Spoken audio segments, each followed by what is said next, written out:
ये कहानी एक डरावने रहस्य की ओर इशारा करती है।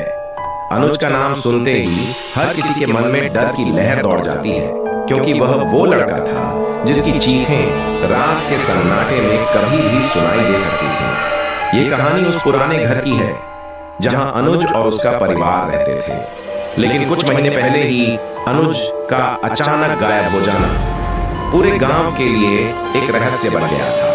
अब हर रात उसी कमरे से अनुज की चीखें आती हैं। तो कमरे के बारे में कहा जाता था कि वहां कुछ गलत था, कुछ ऐसा जो इंसानी समझ से बाहर था। लोग कहते थे कि वो कमरा कभी भी किसी के लिए सुरक्षित नहीं रहा। अनुज की चीखें सुनकर लोग घर से दूर भाग जाते थे, लेकिन इस बार किसी ने उन चीखों का पीछा करने की सोची। क्या वह चीखें वास्तव में अनुज की थीं, या फिर कुछ और था जो रात की तन्हाई में जिंदा हो जाता था?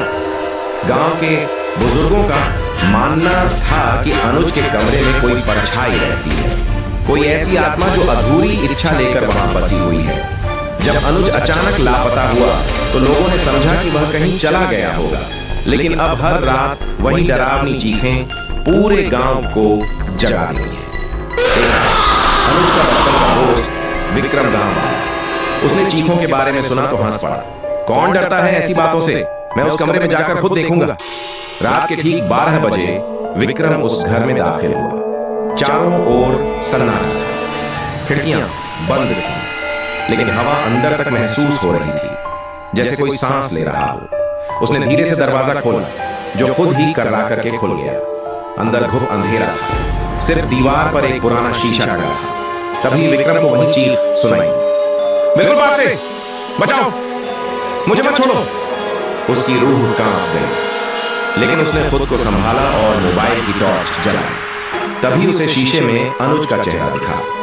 आंखों में खून उतर आया था और मुंह से बस एक ही बात निकल रही थी, वो मुझे लेने आया है, मत खोलना वो दरवाजा।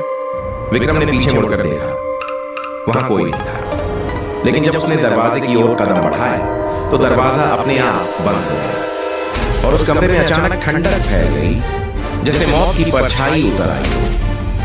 क्या विक्रम उस कमरे से जिंदा निकल पाएगा? आखिर अनुज को कौन लेने आया और इस कमरे में कौन सी भयानक ताकत है जो हर रात किसी की आत्मा को पुकारती है?